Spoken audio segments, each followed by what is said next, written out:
അപ്പോൾ ഗൈസ് ഈ രാത്രി 9 മണി സമയത്ത് നമ്മൾ ഒരുങ്ങി എങ്ങോട്ടാണ് പോണേന്നാണോ നിങ്ങൾ ചിന്തിക്കുന്നത്? നമ്മൾ മാത്രമല്ല കേട്ടോ, ഉമ്മായി ഒരുങ്ങി, ആമിനായി ഒരുങ്ങി, വാപ്പായൊക്കെ ഒരുങ്ങി. നമ്മളിതാ 8:45 9 മണി ആയപ്പോൾ നേരെ പോകുന്നത് വർക്കലേറ്റാണ്. വേറെ ഒന്നിനുമല്ല, ഒരു ഗർഭിണി ആയിക്കഴിഞ്ഞാൽ എന്തായാലും ഒരു മസാല ദോശ ഇടണമെന്നുള്ളത് മസ്റ്റ്. അപ്പോൾ പാത്തുവിന് ഒരു മസാല ദോശ കഴിക്കണം എന്നുള്ള ആഗ്രഹം തോന്നി നമ്മൾ വർക്കലുള്ള ഹോട്ടൽ പ്രണോദോ ഹോട്ടലിലോട്ട് പോകും കേട്ടോ. നേരെ അവിടെ പോയി നമ്മൾ നേരെ ഒരു 4 മസാല ദോശ അങ്ങോട്ട് വാങ്ങിച്ചു. ഒരു കൊതിക്ക് വേണ്ടി കഴിക്കുന്ന സാധനം കേട്ടോ മസാല ദോശ, വയറ് വിൽക്കാനൊന്നുമല്ല.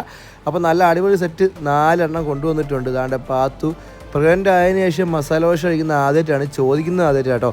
അങ്ങനെ നേരെ നമ്മൾ കൊണ്ടുപോയി വാങ്ങിച്ചു കൊടുക്കുകയാണ്. അപ്പോൾ നമ്മളെല്ലാവരും കഴിക്കുകയാണ്. ഇനി ഒന്നും പറയാനില്ല, കുഞ്ഞാവയ്ക്കെന്ന് പറഞ്ഞ് മസാല ദോശ കഴിച്ചുകൊണ്ടിരിക്കുകയാണ്.